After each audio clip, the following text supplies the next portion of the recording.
Are you an adventurer looking to take your hunt to the next level? Then you're in the right place. Welcome to East Meets West Hunt with your host, Beau Martonik. Hey everyone, welcome back to another episode of the East Meets West Hunt podcast presented by Spartan Forge. On today's episode, I am joined by Mark Kenyon of Wired to Hunt and Meat Eater. Mark is well known in the podcast and whitetail world and has done a lot of traveling over the years to hunt. We discuss hunt planning for the DIY out-of-state whitetail rut hunts in detail, a simple approach to knowing when to sit still and when to move, and branching out to new areas to learn, and much more in regards to the whitetail rut.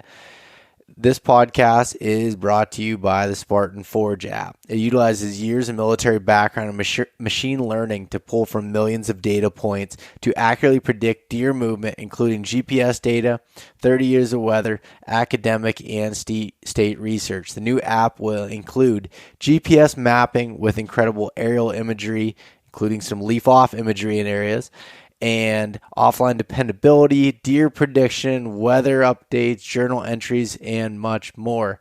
Be looking forward to the Spartan Forge social media app and the Spartan Forge email to be able to see when the app releases, hopefully here this week. So if you want to use the code EastMeetsWest, you can save some money off of the Spartan Forge app at spartanforge.ai. Tethered is a company focused on the principles of educating the hunting community on saddle hunting while creating the most innovative, lightweight, safe products for saddle hunting. They have mobile hunting gear options for all types of hunters and continue to push the envelope. To learn more about Tethered and saddle hunting, head over to tetherednation.com. Maven is building the highest quality optics at half the price of their competitors through their direct-to-consumer business model. They're creating the best optics for the job, period. For whitetail hunting, I am using the B3 8x30 binos.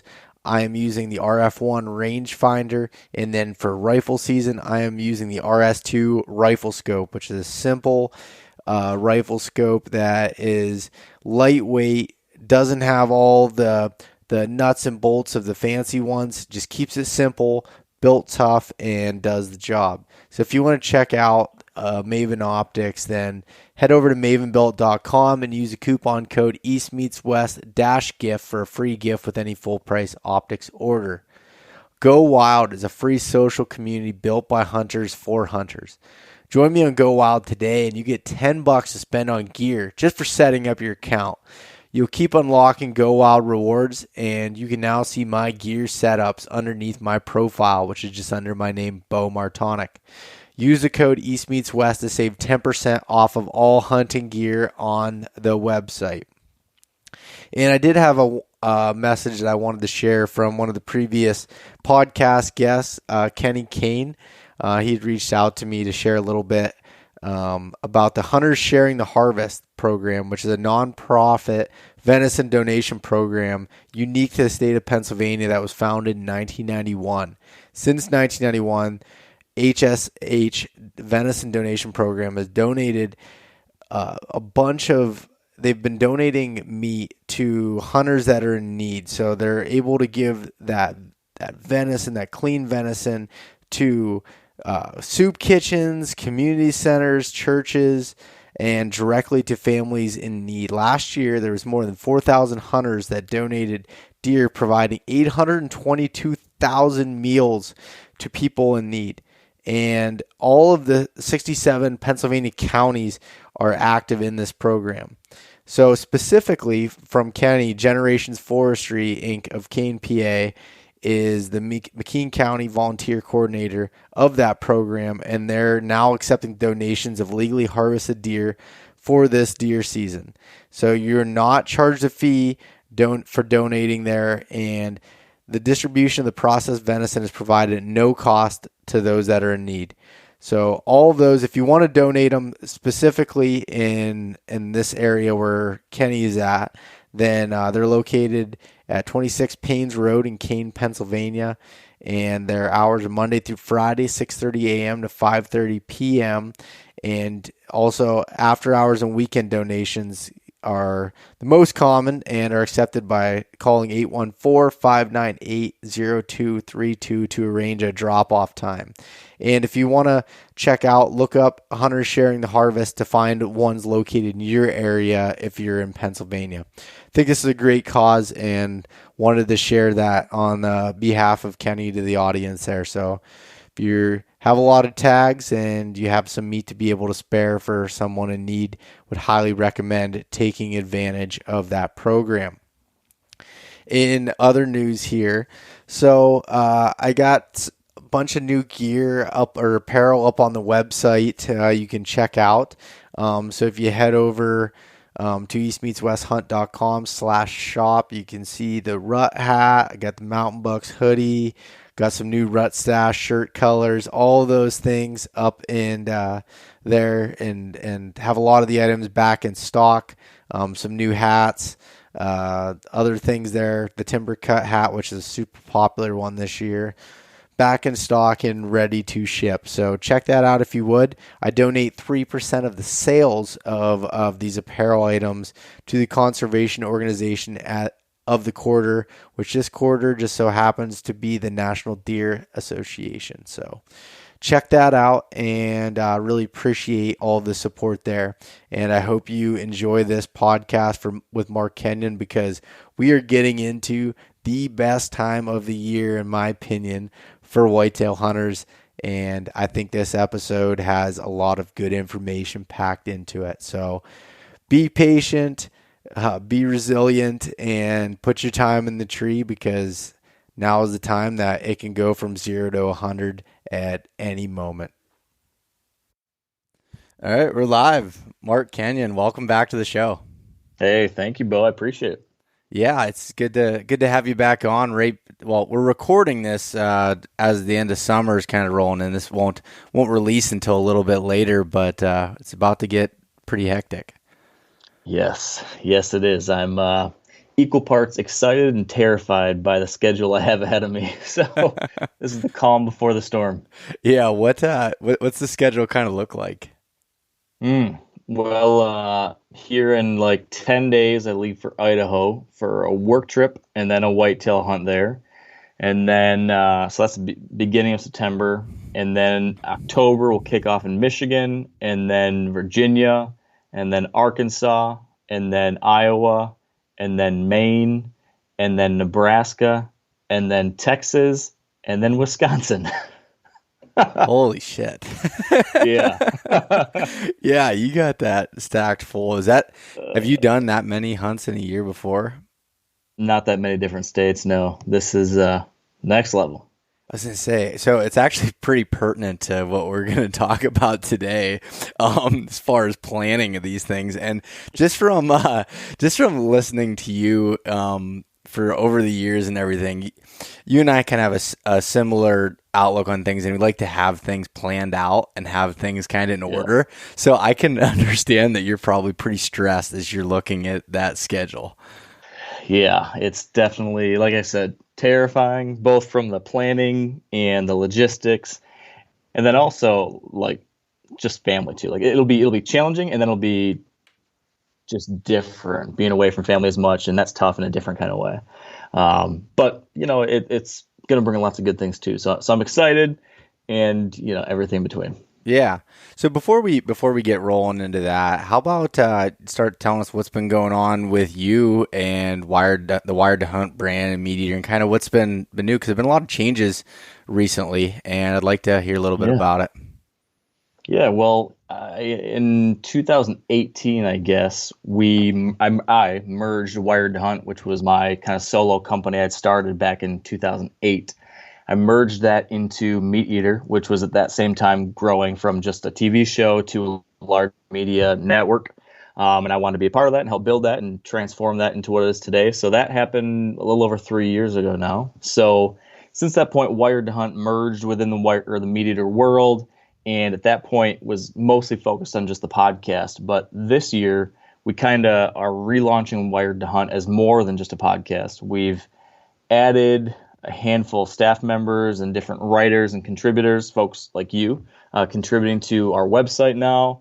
and we've got a YouTube channel with educational videos that we're starting to put out every week, and new podcasts, and just kind of just, I don't know, pouring rocket fuel on the amount and quality of dedicated whitetail content we're putting out there. So that's what's going on with Wired to Hunt. And then I'm filming 2 different shows this fall, which will eventually be airing, all kind of within that world. So yeah, kind of crazy, busy, but exciting. I'm super thankful that Wired Hunt's still here, 13 years or however many years it's been now since I first started it. And it's taken me places that kind of can't believe. So I'm super, super thankful and excited about it.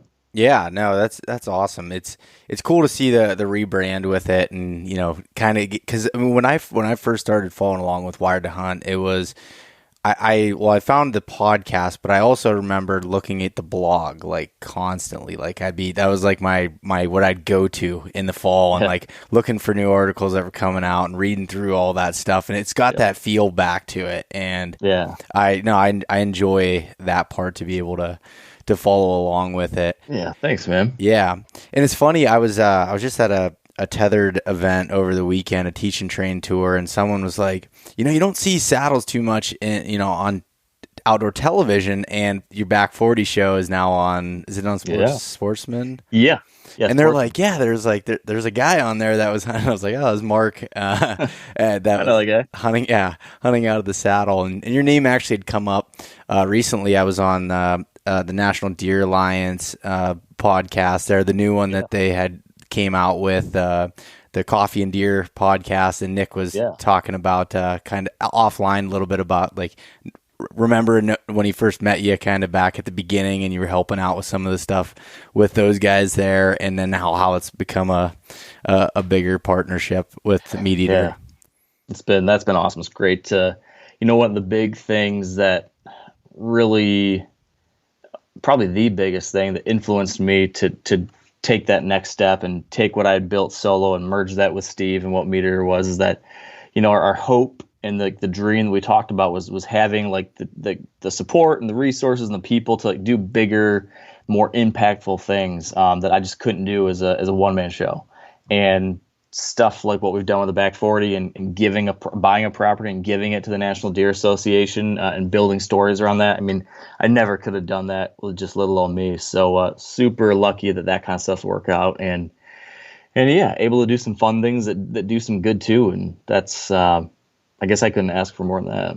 Yeah, no, it's pretty awesome. That the whole back 40 project was cool to watch along with. It's something that I haven't been really exposed to much, as I haven't owned or tried to manage any property of my own, but watching that process kind of has me want that more of a long-term goal for me to see that side of the whitetail hunting and overall habitat and just wildlife management. I think it's pretty cool to see that concept behind it.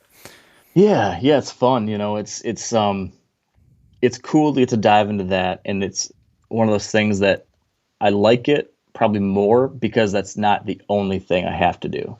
I'm lucky in that I can do some like small time management, private land stuff, and then I can also go and do public land, adventures in new states, and all that kind of stuff. And I think I'd be really bummed if I could only do one or the other, like for me personally. Yeah. I love the fact that I get to dabble in both, and I think both have made me better across the way too. Like, because I've had to learn about little properties that I'm trying to improve, I've found different things that make me better hunting new states or public land or by permission stuff, and vice versa.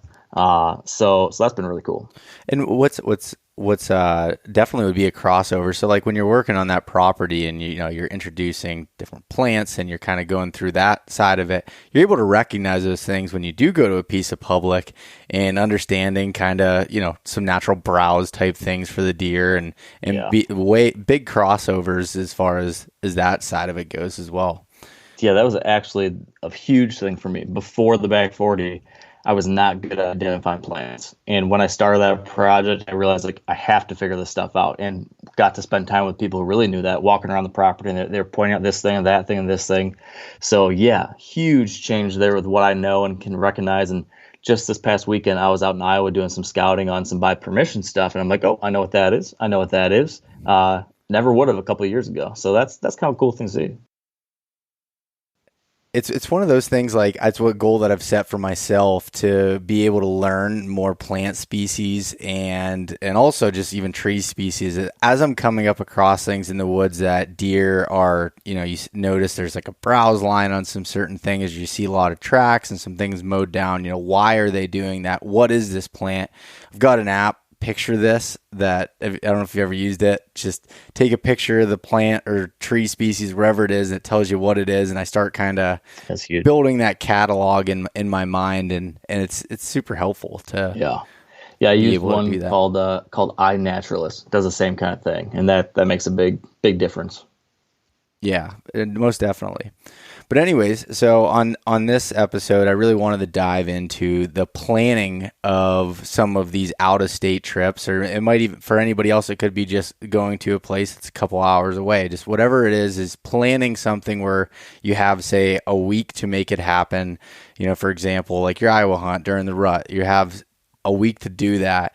And for the sake of this episode, I don't want to focus on like how you're choosing these areas, all those different things. I want to focus on, where you're going already, and how are you building out a plan to go forward and hunt on those types of places. Yeah, that sounds good to me.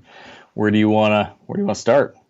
So I want to start with, okay, say an area, and so give me a little background on your Iowa hunt here first, and that'll kind of help me plan some of those questions. Well, I guess the farthest back we need to go to understand what I'm doing this year is I hunted Iowa most recently back in 2015. And so prior to that season in 2015, I had done a bunch of e-scouting, picking out properties on, I can't remember if Onyx was around back then or if this was pre-Onyx. I think it was with Onyx, but it might have been Plat Maps. I can't remember. But it would have been 2015, I think. And I got a whole list of addresses of properties that I was interested in and the landowner names. And I went down there one day in the summer, and I think I knocked on 14 doors and ended up getting permission on 2 different properties that year in 2015, and hunted that year, had a heck of a season, had some really, really close calls, botched an opportunity, but learned a lot and had a great hunt come out of it. One of those properties had shown a lot of potential, but also had a lot of hunting pressure on it. So I was, having some great hunts and then having a whole lot of befuddled hunts by guys driving up on 4-wheelers or coming by and doing all sorts of things. So it was like one of those things where I guess, it was great, but then part of me was like, it was miserable. So fast forward now to this year. This is the first year that I was able to draw a tag and kind of had the time in my schedule to go again. So this year I was kind of contemplating what my options were and what I wanted to do. And I've got a couple of my really good hunting buddies that live out in this part of Iowa that I'm hunting. And so early this year, they had a couple properties that they had gained access to, along with a bunch of other stuff they had. And they said, hey, why don't you just come hunt a couple of these spots with us? We've got other places we can depend on, so join us on this. So there was 3 properties that I thought I was going to access through those connections. But about 2 weeks ago, this spring I went, did a bunch of scouting, spent a weekend scouting, shed hunting, put up cameras, did all that kind of stuff on those 3 farms. Fast forward to a little less than 2 weeks ago, and my buddy calls me up and says, hey, long story short, the landowner that owned 2 of those 3 places that I was going to hunt got cold feet about having people out there at all and just shut it all down. So all of a sudden, 2/3 of my main access was gone. So in that situation, it's the last minute. I'm supposed to be going to Iowa to scout and prep final things here this weekend. So I decided that I would try to get back in touch with one of those farmers that I'd worked with or hunted with 5-6 years ago. So I reached out, and this weekend went down there, and fortunately, that landowner who I mentioned where the farm was like some great potential, but tons of other people, I was able to get in touch with them, stop by their house, spent almost 2 hours talking and catching up and stuff, and by the end of it, I had permission to hunt that again.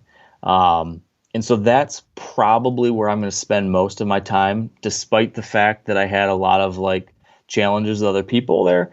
I just know that especially now, 6 years later, I know what I'm doing better. I think I can work my way around that a little more effectively. And even as a bumbling idiot 6 years ago, I almost got it done on a couple of the deer that would have been the biggest of my life at that point. So this year I went back over the last couple of days and walked those properties again. They've actually got a couple pieces that are separated by a little bit of ground. And so I walked that again and kind of spent some time looking at the stuff that I thought might be a little bit more overlooked. My first year there, I focused on the stuff that looked obvious, the stuff that just screamed like, oh, tons of big cover, and there's got to be bucks in here, and there's connected to all sorts of stuff. And I think since it was obvious to me, it was obvious to everybody else. But they have some other stuff that they owned that doesn't look like much. But knowing kind of what I know now, I'm pretty confident that during the rut, bucks would be traveling through these little draws and drainages and things like that. And my hope is that other people won't be as attracted to that. So that's a little bit of backstory as far as where I'm going this year and the experience that I have leading up to the hunt. Yeah, no, that's really good information, and it's unfortunate you lost those properties, but hey, at least you got permission back on the other ones and are able to work around it. So what does it look like in those places that you're talking about, those little draws and places that don't attract people? Why is that attracting you now, other than the hunting pressure hopefully not being there? Yeah, well, I think you've got in this part of the state lots of ag, big ag country, and then you're going to have anywhere that's flat or high is mostly croplands. Anything that's low or steep is in cover, brushy shrubs and trees and junk like that. So in this particular parcel that I'm talking about, it's mostly ag, but then there's several of these draws that run through it, and they're connected. So there's several different points within this. Like imagine a rectangle, and imagine the entire rectangle is a big crop field, except for a couple lines of cover cutting across and intersecting in a couple places. So you've got these long pinch points that then intersect with other long pinch points, creating these little funnels of 3 different lines of movement all coming together. So it's the kind of stuff that screams out like concentrated rut activity, bucks that are cruising from place to place, looking for does. And it's going to be relatively simple as long as a bunch of other people don't show up and block me on any side of these different things. I kind of have seen enough now to know that you don't need the big, fancy, obvious stuff for a buck to want to cruise through it. I'm confident there's going to be deer moving through here. It's just a matter of, if there'll be other people on all those different sides blocking that movement or not. If not, I think it's just going to be kind of rut hunting 101. Put in your time, be on these travel corridors. There's deer in the area. There's good deer in the area. Be in one of those pinch points and just tough it out, and stuff's going to happen. So I'm going to try to keep it simple, enjoy it, have fun with it.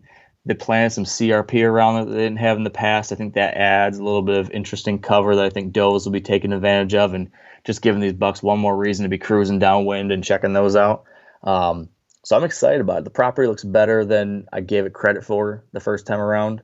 And, knock on wood. I know this, I've been burned too many times, so I'm going to jinx myself by saying this, but knock on wood, after walking it again just a couple days ago, there's no fresh other hunter sign. There's no newer tree stands. Everything is like really old that's in there, and cross my fingers and toes that it'll be at least relatively unpressured. It's unlikely it can be worse than like the stuff I hunt in Michigan. So anyway, it'll be pretty decent. Yeah. And when you go into it, like, are you having, all right, like that's your main area you're focusing on, but do you have backup spots, in case you're completely wrong and there's people at every end of those, those cross sections of cover? Yeah, I do. Both on that individual property and on the backup property. So on that individual property, I've got like 3 of these intersections of these draws coming together that just scream dynamite. And those are like the obvious spots that, assuming there's not a bunch of other guys in there, that's the place that I'm going to be focusing my time, and at least as a starting point.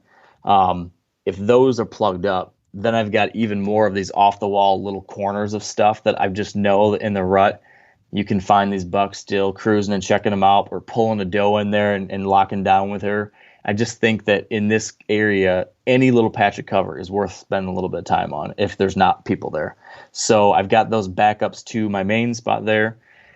Then there's another farm that this same landowner has that is where I spent most of my time last time, that I know has a lot of great potential, but also a lot of people. Now I know where most of those people were, though. So I've got a handful of spots that I've got kind of picked out in my mind as those overlooked areas on that parcel. And then finally I have one more piece that I'm sharing with a buddy that I can fall back on if all those go wrong.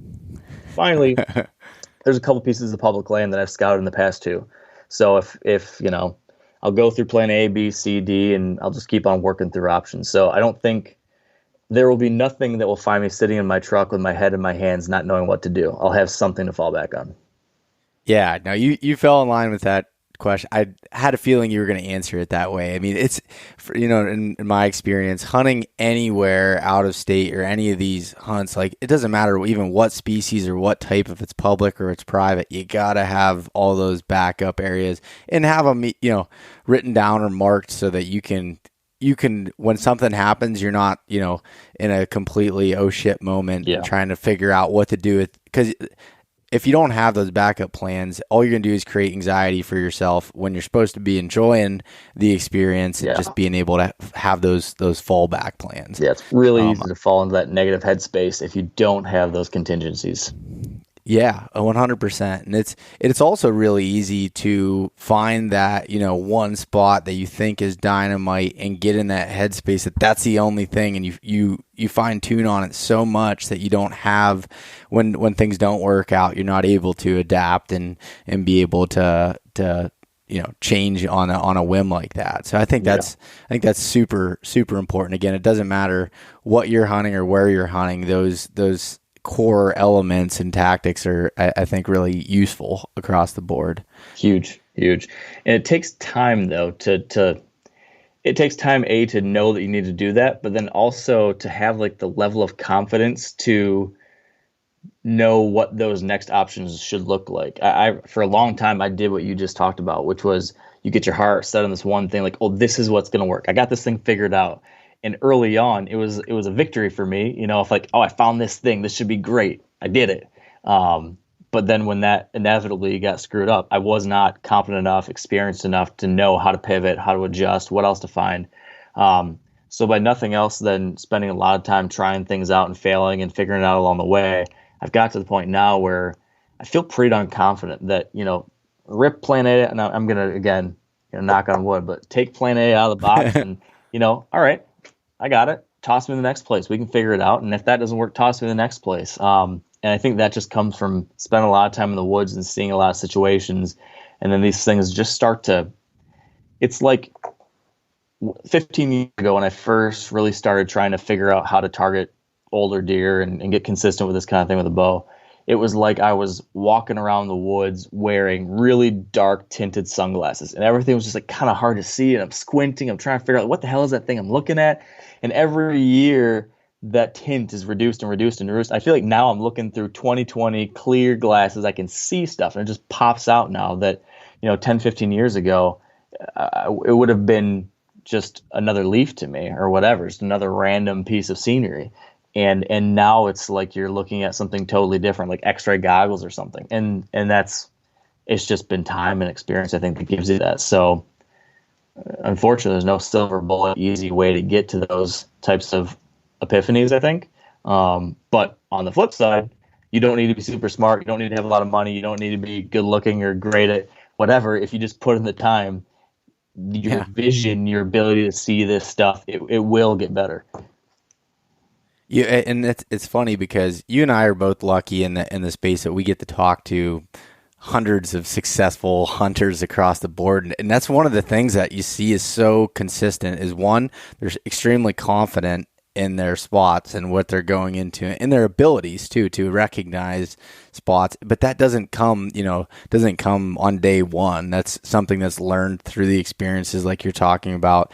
Mark Kenyon in 2015 compared to 2021 is a completely different hunter, and the same, with myself. Yep. It's definitely something that's learned over time, and you gotta you got to put your time into to even be able to see it, not afraid to fail in some of those situations. Yeah, very, very true. So, okay. All right. So we kind of talked about the planning portion of it. Now all right. So I'm not sure exactly, but whatever you get there in November, you're coming into this spot. What's that look like? You pull in with your truck. What are you going to do from the first time you pull in? Yeah. So it's a little bit different than what it used to be. For a lot of my out-of-state hunts, I was very big on having a bunch of preset stands in the summer and having all these places that were locked in and ready to go. And I was just going to be, getting there on day one and saying, okay, what's the wind direction? And if it's west, okay, well then I could hunt in stand A, stand B, or stand E.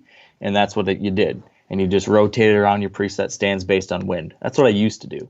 I have changed dramatically, as a lot of people have over the last 5 years or so, and moved entirely to a mobile kind of run and gun type approach.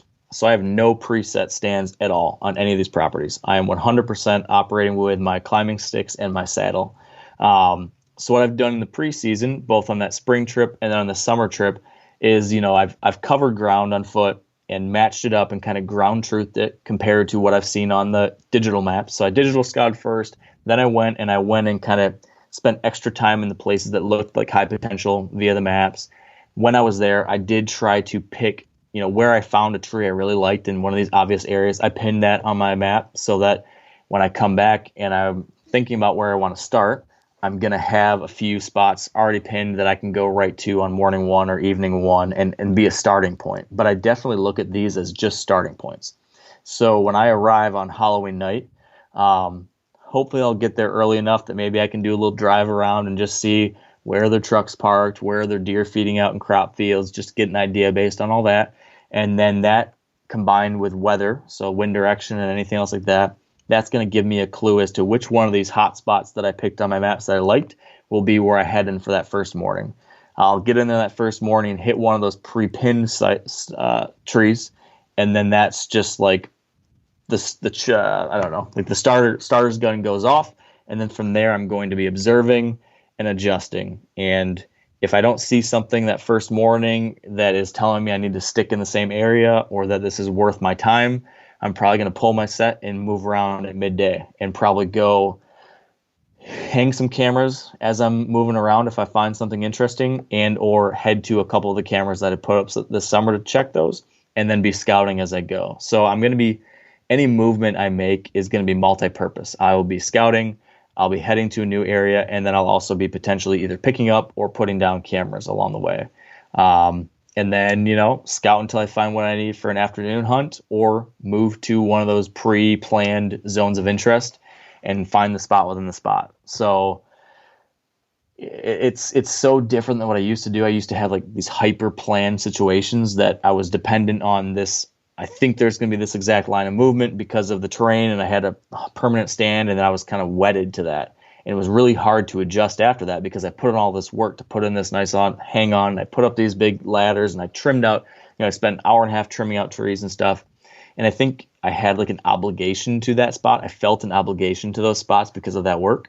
But what I found is, while there's certainly something super convenient about having places already set up and having lanes cut, that's great. But also there's the downside that you get stuck in places that maybe aren't just quite right. And I don't have that anymore. So what I found is there's a little more work every morning or every afternoon when you go hang your set, like hanging your sticks in your saddle. But as you know, it's not that much. It's not that bad once you kind of get comfortable with your process. But what I love now is that I go sit that first morning, or whatever it is, and if I see that, hey, I'm in a good zone, there's been a lot of activity, but my hunch of where they're going to come through, well, actually, I was off by 30 yards. In the previous world, I would have stuck with my permanent stand and said, well, we'll just hopefully come a little closer. But now, 10:30, 11 o'clock, if it dies down a little bit, I'm yanking my set and I'm moving 30 yards. And then I think many times that's the difference between getting a shot and seeing a deer. So I'm just going to make those little adjustments. Sometimes they'll be little, sometimes they'll be big, and just adjust, watch, observe, pull down, adjust again, and rotate, as needed. It's just that simple and just that complicated, I guess. Yeah. So have you found when you started like being completely mobile that sometimes you move too quickly, or do you find that like that's kind of a learned thing of when to stay and when to go? Do you have any struggles with that? Definitely, that's the trick. Like that right there Yeah. is the rub. And I can't say that I've never befuddled by it. I definitely have found times where I'm sitting there going back and forth and back and forth. Should I move? Should I stay? Should I move? Should I stay? There's definitely no like line in the sand that I can say like, oh, if it's this, then I'm going. And if it's this, I'm staying. I don't have that rule set yet. It's much more of a feel it out, get a sense of, will the conditions be the same? Will they be changing? If I saw something that I'm interested in moving, a big part of it comes down to understanding why was that deer doing what he was doing. So if I'm sitting somewhere and I see a buck out of range and he moves through, there's this temptation to see a buck move through out of range, and then you want to say, okay, I want to move right away and get closer to where that buck came through, because either he'll come back or maybe there'll be another buck that comes through, right? That's a thought. Well, I want to sit and think about why that happened.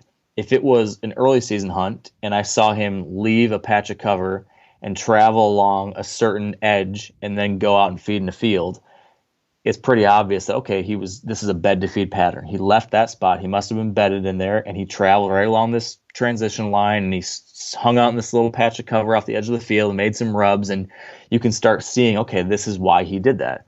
That might be something that's worth moving on relatively quickly for the next time when he comes back in the morning or the next evening. Hopefully does something similar if the wind and other conditions are the same.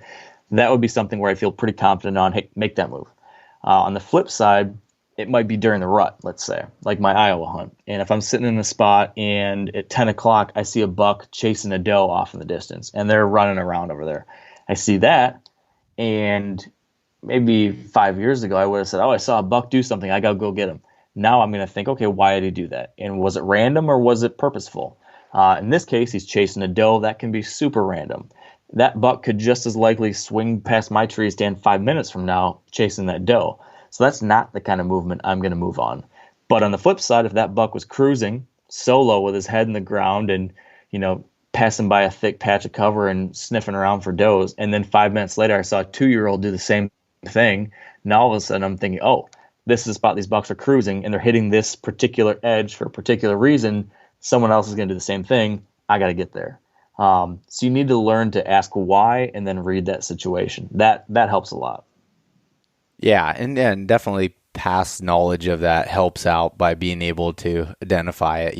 And the rut can be weird because it's tough to sometimes be able to determine whether something's random or if it is purposeful as far as the movement goes. And that's even like with trail cameras too. It can be difficult during that time of year to identify, is this something that's repeatable, that, during these dates that this buck's going to come through here next year, or is this something that was random because a hot doe happened to come through this area and, he was just on her trail. It can be difficult to read. Yeah. And I really had a situation like that last year in particular on a property where I was kind of chasing my tail, trying to kill this one specific buck. And I was seeing him a lot, but just out of range or just some little thing would go wrong. And then I would try to adjust based on that. And I was a little bit over gung-ho about chasing him. And I ended up just kind of like running around in circles, and he would always be the other place.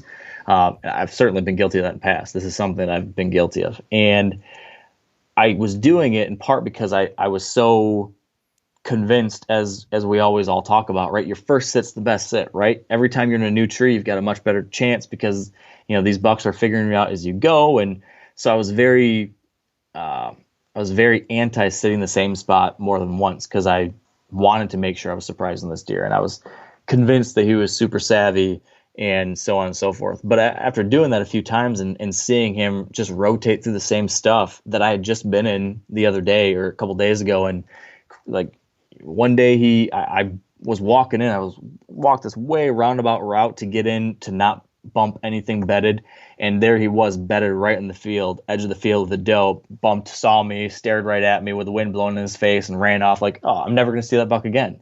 And then so I made like a big move to try to go somewhere else because I thought, oh, he's going to move somewhere else, and then he was right there the next day, like that kind of stuff. So I realized, you know what, you can absolutely overthink this stuff sometimes, and especially during the rut.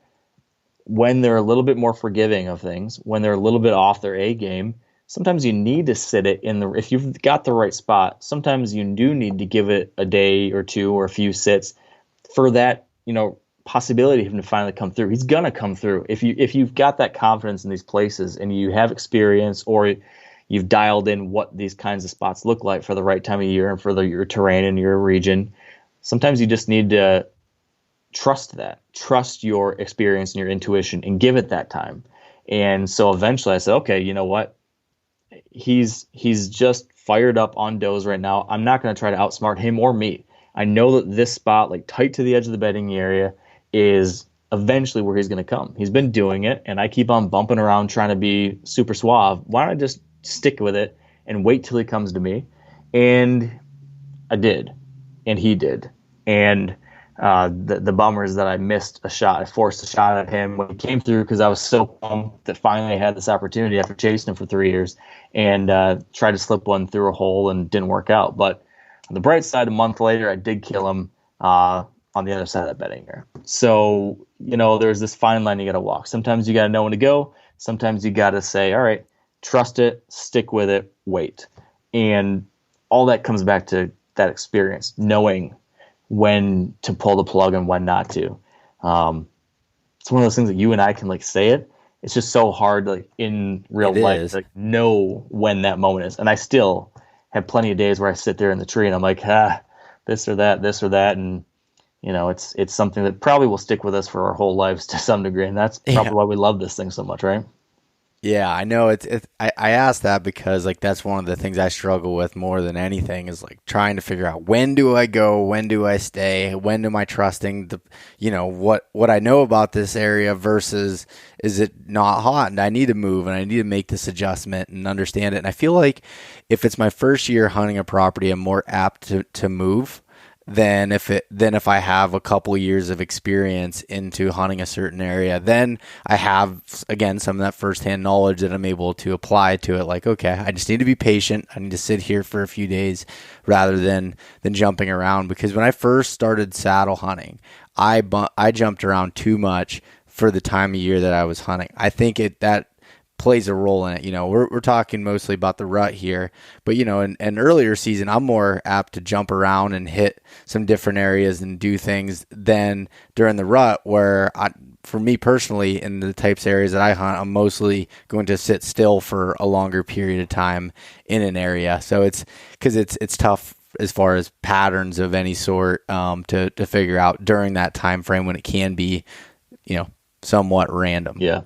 One thing that has been helpful to me when kind of having that challenging internal debate, whenever I find myself hung up and going back and forth and should I stay, should I go, what should I do, if I can catch myself in that moment and then say, okay, bring it back to the basics, let's just reduce this to the simplest stuff again and spell it out in your head. So I'll instead of thinking about should I move to this tree or that tree based on this movement or whatever, I'll just make it stupid simple. And I'll say, okay, all right, why would what's happening at this spot? And how likely do I think it is that, a doe and a buck's can come through? How likely do I think that this line of movement will bring a deer? How likely do I think that's going to happen? And I'll sit there and just do some very simple, A and B. Why is he going from there to there? Why is this place going to work with this wind direction? And just kind of map it out in the simplest terms as possible. And then I do the same thing for the other place that I'm considering. And I very simply break it down. It's almost I don't know how to put words to this, but it's almost like before you make a meal, and if you were a relatively new chef and you tried to explain how you were going to bake a dish and all these different things, you were going to put all these different ingredients and how you combine them, and you do this thing for 10 seconds, you bake this thing for 350 degrees for 10 minutes and yada yada. If you try to talk all that stuff out or think it all through your head, very confusing. If instead you were to just take each ingredient out and place it in the proper amount on the table in front of you and just look at it sitting there on the table, it's a lot easier to wrap your head around. And that's kind of what I try to do when I find myself in a confusing this or that way situation, is I try to kind of metaphorically lay out the ingredients on the table in front of me in the stupidest, simplest way, and look at that in like the obvious way. And then sometimes these things just become like, oh, it's so simple. Or, I always, in the rut at least, whenever I find myself just wrapped up in a question and confused with what I'm doing and all overworked up and everything, I just go back to like the two foundational things of the rut always and tell myself, okay, is this going to be some kind of travel corridor or pinch point? Like always, like that's going to be a surefire thing. If you're lost during the rut, try to find somewhere where movement is concentrated and pinched down when bucks are traveling from bedding area to bedding area or whatever. Or option number 2, is this a doe hotspot? Is this a doe bedding area or is this a doe feeding area? Is there a reason why there's going to be a bunch of does here because bucks are looking for does? If you want to simplify the rut down to anything, one of those two things. So anytime I find myself like just flustered, does it check this box? Does it check this box? Is it one of these much better than the other? And that always can kind of remind me like, oh, I'm not going to chase random trees over here off a random piece of movement if it's not going to satisfy one of these two things. So that's another like simple filter that I try to pass my options through too.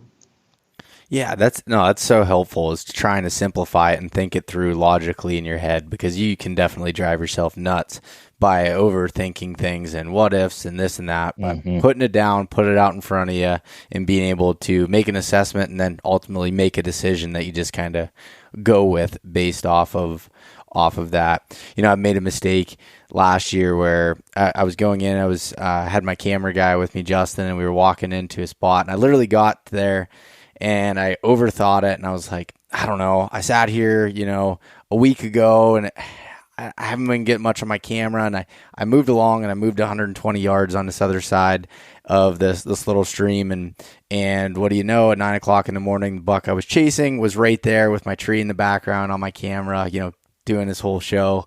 And it's one of those things, I overthought it instead of just going with the plan that I had based off the situation.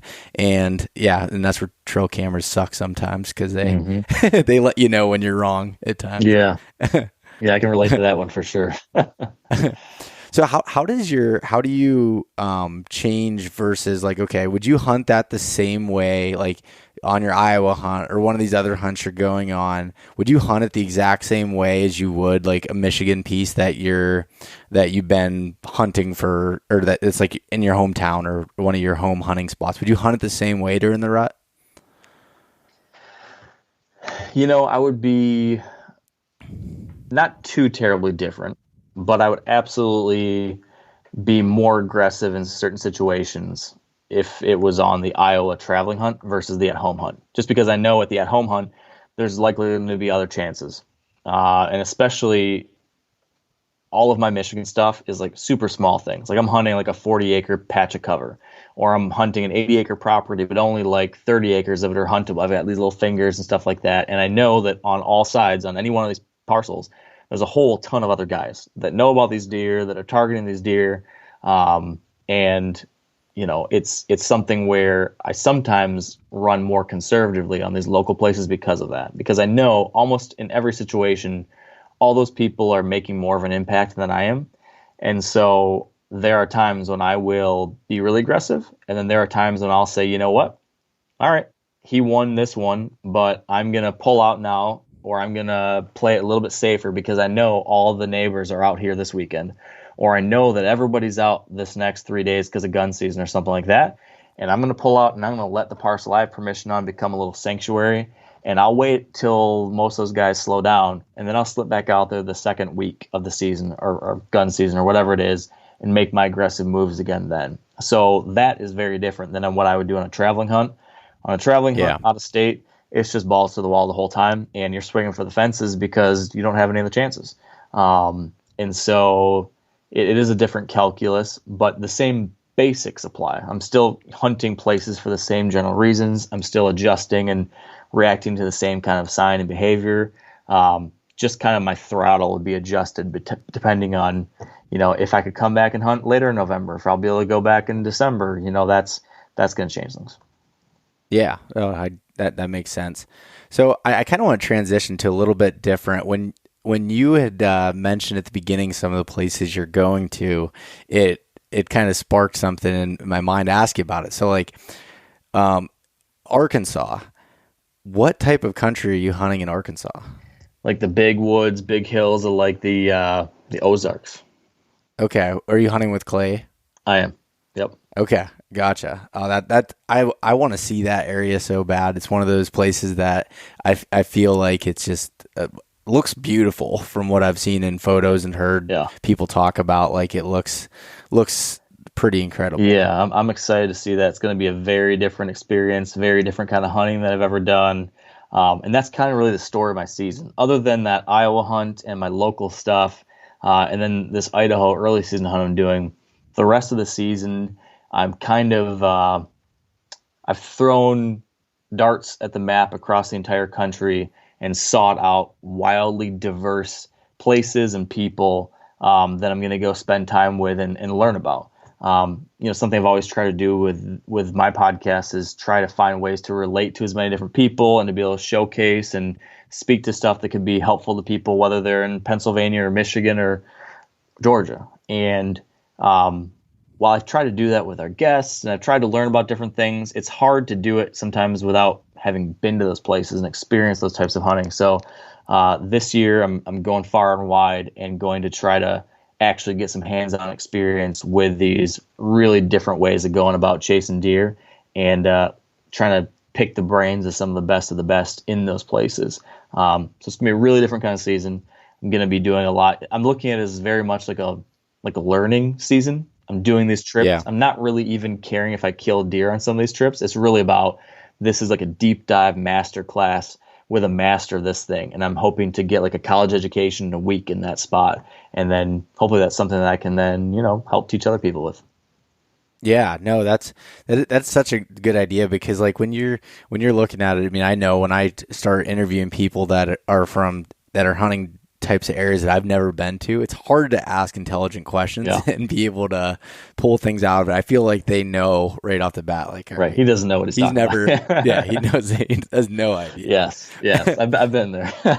Are you doing tracking in Maine? I am. Yes. Oh, yeah. That's awesome. When you said that, I was like, man, we have a mutual friend in Brett Joy, and Brett's hunting here in Pennsylvania the end of October, and he was out scouting, and I met up with him here a couple weeks ago, and he's been trying to get me to come up to New Hampshire to do some tracking, and he's like, man, you got to do it. We get some tracking snow, like he's like, come up for 3 or 4 days. It's an absolute blast. I'm jealous of that hunt. Yeah, I'm really excited. That's been one that for, 3-4 years I've been saying, I'm going to do it. And it always falls through. So finally it's happening. And it's going to, I'm sure this one and plenty of the others are probably going to be like ball busters. Like I'm sure I'm going to struggle. I'm going to be like, man, this is tough as heck. Why didn't I just go sit the easy spots or something? But no, it's going to be awesome. I'm going to learn. And, there's something about, I know you're the same way with this. Just new experiences, new adventures. I mean, so much of that is why I love hunting in the first place. It's not about pulling the trigger. It's about these experiences, trying to figure out new stuff, that whole process, that whole puzzle, putting all that together. That's what really fires me up. So, So I don't know. I got a whole lot of tags this year. I don't know how many I'm going to fill, but I know that there's going to be a whole lot of fun puzzles to be put together along the way. And so that I'm confident in. Yeah, no, definitely. I mean, I'm like I said, I'm jealous of the Maine hunt, the Arkansas hunt, and I want to hunt more of the Appalachian range all the way up to the Northeast, and just like see these places that, that other people are hunting at and talking about, and see if it's, how much of the things that I've learned are, similar and apply, and how much is different. Yeah. And as far as even just reading sign, in Pennsylvania, you can go to 8 different parts of the state and sign looks different, So like throughout the whole country, it's definitely something that's would be a different adventure and just all around experience. So that's pretty cool. Are you hunting with Hal Blood there? I am. Yep. Oh man, that's a master class right there. Yeah. You're talking college education, you might end up with a master's coming out of that. That's the hope. That's the hope. Trying to go right to the source on as much of the stuff as I can. So it's gonna be good. Awesome. Well, cool. That's all I had for you, Mark. Do you have anything that you think that you'd like to add as far as anything to leave anybody with here at this time for people kind of looking to have some adventures of their own? Yeah, I mean, I think it's I guess the one thing I would add to what we just said is that the simplest solution, like the simplest way, I mean, I'm sure you get this all the time. You get so many emails and messages and DMs and whatever it is, like, I've been hunting for 15 years and I've never killed that big buck, or I've been hunting for 5 years, I haven't killed a deer yet. I don't know, all these different versions. Everyone's trying to find, like, what's the quick fix to getting better at this thing. And when it comes to people who have been hunting for a long time but just haven't, like, progressed the way they wanted to, there's usually one consistent thing I find with these people, and one consistent change they can make that I think would help them. And that most often it's that they've been doing just the same thing.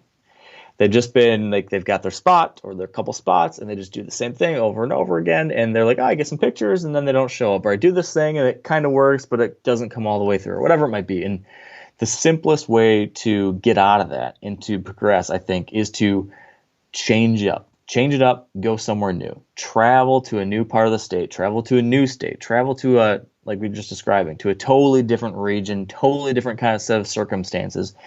Even if you know nothing about that area, even if you are completely going in blind, there's no, I can't guarantee you anything more than this. You will absolutely come out of that experience a better deer hunter. You will be forced to go through a deer hunting boot camp.